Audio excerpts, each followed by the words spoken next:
ओम शांति। समस्त ईश्वरीय अनुरागी श्रेष्ठ आत्मा मानंकु हृदयर सहित शुभेच्छा शुभ अभिनंदन जनाई आजिर प्रभु चिंतनर आलोचना को मु समस्तंकु स्वागत जनाउछि। भगवान बा ईश्वर हेउछन्ति सारा विश्वर बा जगतर पिता। तेणु तांकर प्रत्येक मत ही जगत कल्याण पाई ही हुई थाए। तेबे एहाकु आमे सेतेबेले उपलब्धि करि परिबा जेतेबेले एहार वास्तविक अर्थ को बुझी परिबा एवं निजर कर्तव्य रे लगी परिबा। सेथिपाई धैर्य एवं अपेक्षार आवश्यकता रहिछि। सुंदर कहानीटे जहा एही ईश्वरंकर श्रेष्ठ मत उपरे आधारित। जणे राजा थिले, जेपरि न्यायवंत सेहीपरि ईश्वर विश्वासी एवं समस्तंकर प्रिय पात्र मध्य। सेथिपाई अनेक पड़ोसी राज्य तांकु सर्वदा समर्थन करिबा सहित आवश्यकता समय रे मित्र भली समस्त प्रकार सहायता करुथिले।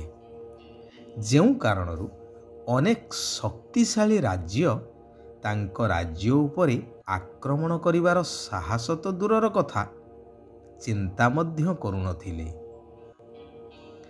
किंतु राजांकर केते जण दक्ष कर्मचारी थिले, जेउ माने तो दक्ष हेले बहुत स्वार्थी थिले।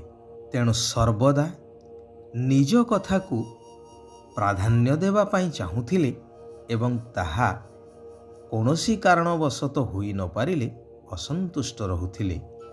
सेथिपाई राजा तांकु खुशी करिबा उद्देश्य रे बा शांति रे सब किछि किपरि करि नेबा पाई तांकु सब प्रकार सुविधा सुजोग प्रदान करिदेले। एहार फायदा नहीं से माने धीरे धीरे राजांको उपरे हावी हेबाकु लागिले एवं मंत्रणा कले कि किपरि राजांको ठारू एई राजगादी को छड़ेई नेबार। सेथिपाई योजना मध्य प्रस्तुत कले कि निशार्धरे राजांको शयन कक्ष को जाई तांकु निभृतरे हत्या करी राज्य प्राप्त करिबा पाई। दैनंदिन भली राजा शयन कक्ष को गला बेले देखिले केही तांकु अनुसरण करुछि। राजा शयन पूर्वरु ईश्वर को स्मरण करिबा समय रे बाहरे किछि चापा कंठर शब्द सुनी पारी संतर्पण रे कबाट फांकरे देखिले कि सही कर्मचारी माने हाथ हथियार सहित सज्जित होई अपेक्षा करिसंती भीतर को प्रवेश करिबा पाई। राजांकु आउ किछि अछपा रहिला नाही। तेणु से शयन कक्षर गुप्त सुडंग देई बाहरी गले एवं जीवा पूर्वरु सेजकु एभली भावरे सजेइले जेपरि लागिबो जणे केही सोइछि घोड़ी घाड़ी होई एवं सीधा से जाई जंगल रे पहुंचिले। एही कर्मचारी माने भीतरे पहुंची राजा सोईथिबार भाबी जणे परे जणे चोट परे चोट मारी सेही बिछणा को राताराती नेई नईरे भसाई देले एवं भाबिले राजांकर काम शेष। परदिन राजा निखोज होई जिबार खबर प्रचारित होई गला एवं राजा न मिलिबा पर्यंत एमाने चक्रांत करी राजसिंहासन संभाळिबार दायित्व को नहीं गले। सेपटे राजा अन्य एक पड़ोसी मित्र राज्य रे पहुंची सबु कथा कही सेठारे रहिबाकु लागिले। से राज्य मध्य एई न्यायवंत राजांकर सुपरामर्शक्रमे आहुरी समृद्ध हेबाकु लागिला। किछि दिन बीतीगला। ରାଜା ନଥିବାର ଜାଣିପାରି ଶକ୍ତିଶାଳୀ ଶତ୍ରୁ ରାଜା ଆକ୍ରମଣ କରି ତଥାକଥିତ ସେହି କର୍ମଚାରୀମାନଙ୍କୁ ହତ୍ୟା କଲେ ଏବଂ ସେ ରାଜ୍ୟକୁ ଅଧିକାର କରିନେଲେ। ରାଜା ଏହି ସମ୍ବାଦ ପାଇବା ପରେ ସମସ୍ତ ମିତ୍ର ରାଜାଙ୍କ ସହଯୋଗରେ ଶତ୍ରୁ ରାଜା ଉପରେ ଆକ୍ରମଣ କରି ନିଜ ରାଜ୍ୟକୁ ମୁକୁଳେଇଲେ। ଶତ୍ରୁ ରାଜା ନିଜର ଭୁଲ ବୁଝି ଅନୁତପ୍ତ ହେଲେ ଓ ଏହି ରାଜ୍ୟର ପରମ ମିତ୍ର ପାଲଟିଗଲେ। ଏଥର ରାଜା ପୁନଃ ଆହୁରି ସମୃଦ୍ଧ ହୋଇ ରାଜ୍ୟ ଶାସନ କରିଚାଲିଲେ ନିଷ୍କଣ୍ଟକରେ। ଏତେ ସବୁ ଘଟଣା ଘଟିବା ପରେ ମଧ୍ୟ ପ୍ରତ୍ୟେକ କଥାରେ ରାଜା କହୁଥିଲେ, ଈଶ୍ୱରଙ୍କର ସେହି ମହାବାକ୍ୟକୁ ଦୋହରାଉଥିଲେ, ଯାହା ବିତିଗଲା ଭଲ, ଯାହା ହେଉଛି ଭଲ, ଆଗକୁ ଯାହା ହେବ ଈଶ୍ୱର ତାହା ଆହୁରି ଭଲ ପାଇଁ କରିବେ। ଏହା ମଧ୍ୟ ପ୍ରମାଣିତ ହୋଇଗଲା। ଯଦି ସେ କର୍ମଚାରୀଙ୍କୁ ସୁଯୋଗ ଦେଇନଥାନ୍ତେ, ଶତ୍ରୁ ରାଜା ତାଙ୍କ ସହାୟତାରେ ରାଜାଙ୍କୁ ହତ୍ୟା କରିଥାନ୍ତା।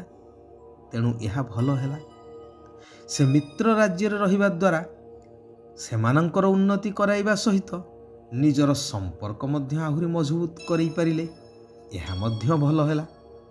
ଶେଷରେ ଶତ୍ରୁ ରାଜା ପରାଜିତ ହେଲେ ଏବଂ ସଦାକାଳ ପାଇଁ ମିତ୍ର ହୋଇଗଲେ। ଏହା ମଧ୍ୟ ଆହୁରି ଭଲ ହେଲା। ରାଜା ଏହାର ମହତ୍ତ୍ୱକୁ ବୁଝିଥିବାରୁ ଧୈର୍ଯ୍ୟ ଧରି ଏହାର ସମ୍ମୁଖୀନ କରିପାରିଲେ। ଠିକ୍ ସେହିଭଳି ଏବେ ଭଗବାନ କହୁଛନ୍ତି, ଏକମାତ୍ର ଈଶ୍ୱରଙ୍କର ମତ ହିଁ ଶ୍ରେଷ୍ଠ ମତ ଅଟେ। ଯେଉଁ ମତ ଉପରେ ଚାଲିଲେ ହିଁ ତୁମେମାନେ ସଚ୍ଚା ସୁନା ହୋଇଯିବ, ନିଷ୍କଣ୍ଟକ ହୋଇଯିବ। ଦୁନିଆର ଆଉ ସବୁ ମତ ଅସତ୍ୟ କରିଦେଇଥାନ୍ତି, କାରଣ ବର୍ତ୍ତମାନର ଦୁନିଆ କେବଳ ସ୍ୱାର୍ଥରେ ହିଁ ବନ୍ଧା। ଜ୍ଞାନସାଗର ଭଗବାନଙ୍କର ଗୋଟିଏ କର୍ତ୍ତବ୍ୟ ରହିଛି, ଯାହା ଅନ୍ୟ କୌଣସି ମନୁଷ୍ୟ ଆତ୍ମାମାନଙ୍କ ଭିତରେ ନାହିଁ। ତାହା ହେଉଛି ଭକ୍ତମାନଙ୍କର ପାଳନା କରିବା, ସମସ୍ତଙ୍କୁ ସୁଖ ଦେବାର ପାଠ। ଶିବ ବାବା କହୁଛନ୍ତି, ମୁଁ ଜ୍ଞାନର ସାଗର, ସମସ୍ତ ଆତ୍ମାମାନଙ୍କର ପିତା, ସମସ୍ତ ସନ୍ତାନମାନଙ୍କ ଉପରେ ଅବିନାଶୀ ଜ୍ଞାନର ବର୍ଷା କରୁଛି। ଯେଉଁ ଜ୍ଞାନର ରତ୍ନ କେହି ବି ମୂଲ୍ୟାଙ୍କନ କରିପାରିବେ ନାହିଁ। ମୁଁ ମୁକ୍ତିଦାତା ଆତ୍ମିକ ପଣ୍ଡା ହୋଇ ତୁମ ଆତ୍ମାମାନଙ୍କୁ ଶାନ୍ତିଧାମ ଘରକୁ ନେଇଯାଉଛି। ଏସବୁ ମୋର ହିଁ କର୍ତ୍ତବ୍ୟ ଅଟେ। ମୁଁ କାହାକୁ ଦୁଃଖ ଦିଏ ନାହିଁ।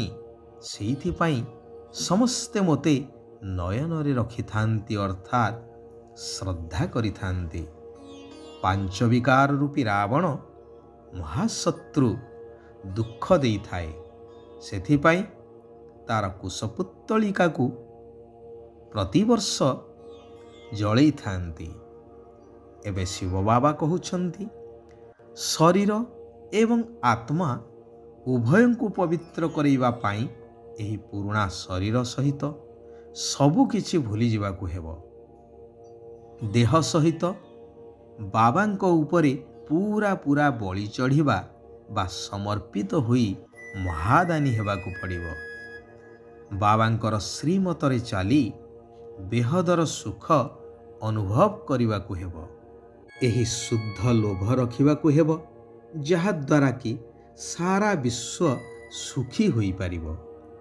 ବାକି ବିନାଶୀ ଅଶୁଦ୍ଧ ଲୋଭକୁ ତ୍ୟାଗ କରିବାକୁ ହେବ। ଭଗବାନଙ୍କର ବରଦାନ ହେଉଛି କି ଅମୃତ ବେଳାର ମହତ୍ତ୍ୱକୁ ଜାଣି ମହାନ ହେଉଥିବା ବିଶେଷ ସେବାଧାରୀ ହୁଅ। ସେବାଧାରୀ ଅର୍ଥାତ୍ ସର୍ବଦା ଆଖି ଖୋଲିବା ମାତ୍ରକେ ବାବାଙ୍କ ସାଥିରେ ରହି ବାବାଙ୍କ ସମାନ ସ୍ଥିତିର ଅନୁଭବ କରିପାରୁଥିବ।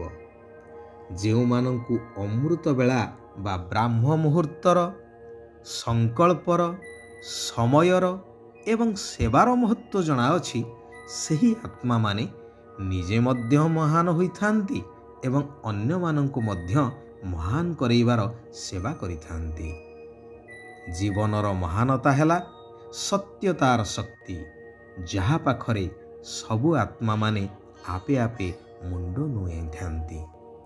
ଆଚ୍ଛା, ଓମ୍ ଶାନ୍ତି, ଓମ୍ ଶାନ୍ତି, ଓମ୍ ଶାନ୍ତି।